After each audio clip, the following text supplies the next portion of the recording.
Welcome back to A Simple Truth. We're in Genesis chapter 37, talking about the story of Joseph. Last week, I really challenged you on this idea of, about hatred and about jealousy and about rebuke for dreams, right?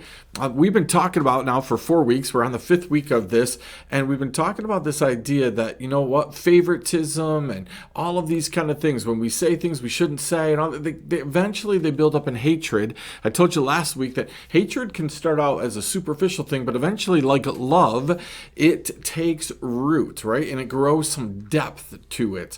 And once it gets that depth, then bad things can happen because of hatred. That's why we want to take care of things quickly, Jesus said. Take care of things with your brother before you get to the courts, right? Don't let things build up. Don't let the sun go down on your anger, right? Don't let it go down on your disappointment. So God wants to make every day new. Can't do that if you're carrying stuff over. And Joseph's brothers have had now years of carrying stuff over from day to day. They've watched their father treat Joseph differently, right? They've listened to Joseph's dreams and kind of the craziness of Joseph. They've watched a coat of many colors. They've just seen all this stuff happen, and feelings start to become reality. Doesn't matter if reality is reality.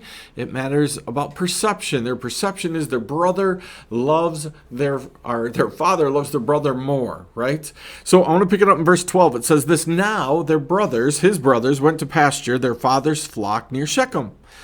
Israel said to Joseph, "Are not your brothers pasturing the flock at Shechem? Come, I will send you to them." And he said to him, "Here I am." So he said to him, "Go now, see if it is well with your brothers with the flock, and bring me word." So he sent him from the valley of Hebron, and he came to Shechem. And a man found him wandering in the fields, and the man asked him, "What are you seeking?" "I'm seeking my brothers." He said, "Tell me, please, where are they pasturing the flock?" And the man said, "They have gone away, for I heard them say, 'Let's go to Dothan.'" So Joseph went after his brothers, and they found them at Dothan. Now, there's a whole bunch of stuff in this that you could just conjecture about, that kind of stuff. But understand that apparently Joseph's dad wasn't concerned with this whole thing, right? Wasn't concerned about what's going on and how it's going on and where it's going on. Because he says to Joseph, "Hey, go find him." He's sending Joseph off to where his brothers are, unaware of some of the buildup maybe of what has been happening between Joseph and his brothers and the brothers and his dad. A lot of times you and I are in that same boat. We're oblivious to the buildup of things. What's been happening? Why has it been happening? How has it been happening, right?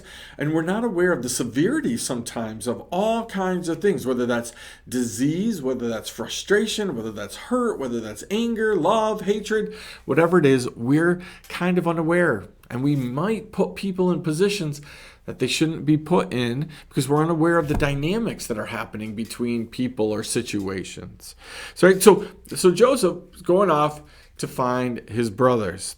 It says in verse 18, they saw him from afar, and before he came near them, they conspired against him to kill him. This is serious stuff. They saw Joseph walking from a distance, and it was then that they started coming up with a plan as how to kill him. This is deep-seated hatred. This isn't, hey, we're upset, we're frustrated. You don't just sit around and conspire to kill somebody, right? If you don't have some kind of deep-seated hatred for them, this is what happens. So Joseph was unaware of what's going to happen, right? He's been sent to Dothan. He's been sent to find his brothers. He's going to find them, and they're conspiring against him, right? Now, again, we can look at this and say this is the enemy of our soul wanting to mess with God's plans for the future. But this is also the fruit of the flesh. Even if we're good people, even if we're godly people, sometimes we get caught up in the fruit of the flesh, and where is harm? There's harm that can be done because we're caught up in the fruit of the flesh, right? We've seen the jealousy and the hatred and what happens. They said to one another, "Here comes this dreamer." So they're still mad about this whole dream stuff, right? "Come now, let us kill him and throw him into one of the pits. Then we will say that a fierce animal has devoured him, and we will see what will become of his dreams." Now remember, this is jealousy. We're going to thwart the plans of God here. We're going to thwart the plans, right, that are made for Joseph. A lot of times, you and I are in that same boat. We're trying to thwart the plans of other people. Now, we do it, not maybe so outright as this, but this is the same concept. There are times where we've talked to people about, hey, we're going to make sure that when we get to this meeting, that this idea, this plan, this person doesn't get in this position, these ideas don't happen. We've killed things because we've seen them coming.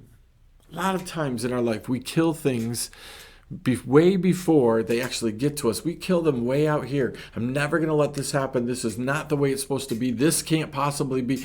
We kill friendships.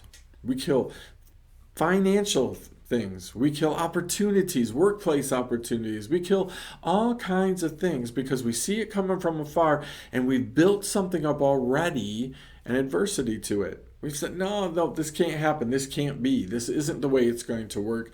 This job will never happen, or whatever it is, right? But when Reuben heard it, he rescued him out of their hands, saying, let's not take his life. Reuben said to them, shed no blood, throw him into this pit in the wilderness, but do not lay a hand on him, that he might rescue him out of the hand to restore him to his father. So when Joseph came to his brother, they stripped him of his robe, the robe of many colors that he wore. They took him, they threw him into a pit, and the pit was empty. There was no water in it. And then they sat down to eat, and looking up, they saw a caravan of Ishmaelites coming from Gilead with their camels, bearing gum, balm, myrrh, and on their way to carry it down to Egypt. And then Judah said to his brothers, what profit is it if we kill our brothers and conceal his blood? Listen, there's this whole idea of a salvation moment coming because of Reuben, right? He looks at the situation and goes, no, like this, there's just something wrong. This goes too far, right? We're going to restore this. We're going to do what's right. He had a heart to do what's right, but here's the problem.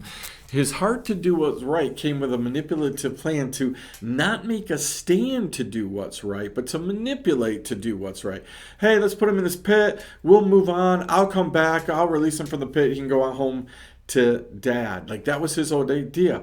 So we're halfway there. We want what's right. We just don't want to make a stand for right. We hope the right person gets this. We hope the right position opens up. We hope this happens. We're going to manipulate and hopefully we can make it all work out without us having to make a stand for something or against something. This was Reuben's chance to stand up and say, this is wrong, right? What we're planning is wrong. What we have in mind to do is wrong. It should take you back to the story of Cain. And God said, Cain, listen, sin is crouching at your door. Be careful or it's going to take you over, right? Warning him. This is the same thing. Hey guys, listen, we need to be honest, man. Sin is crouching at our door. We're about ready to do something that isn't really good, not beneficial, right? So I want to challenge you with this before we pick it up next week, finish up this part of the story. But I want to challenge you in the simple truth. What do you see afar that you're planning on killing? What are the things that you've been looking out at and you know this is going to happen? What are the relationships that you know are in trouble and the things that are going on that you're like, man, I don't want that. I don't need that. Where are the areas that you're getting jealous over? What are the things that you just think don't make sense to you so they just shouldn't happen? Right? A lot of stuff in what I just said right there.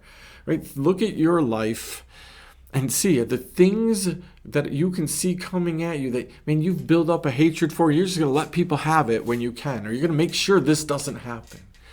Secondly, I want you to look at it and say, are there times and places where you should be making a stand?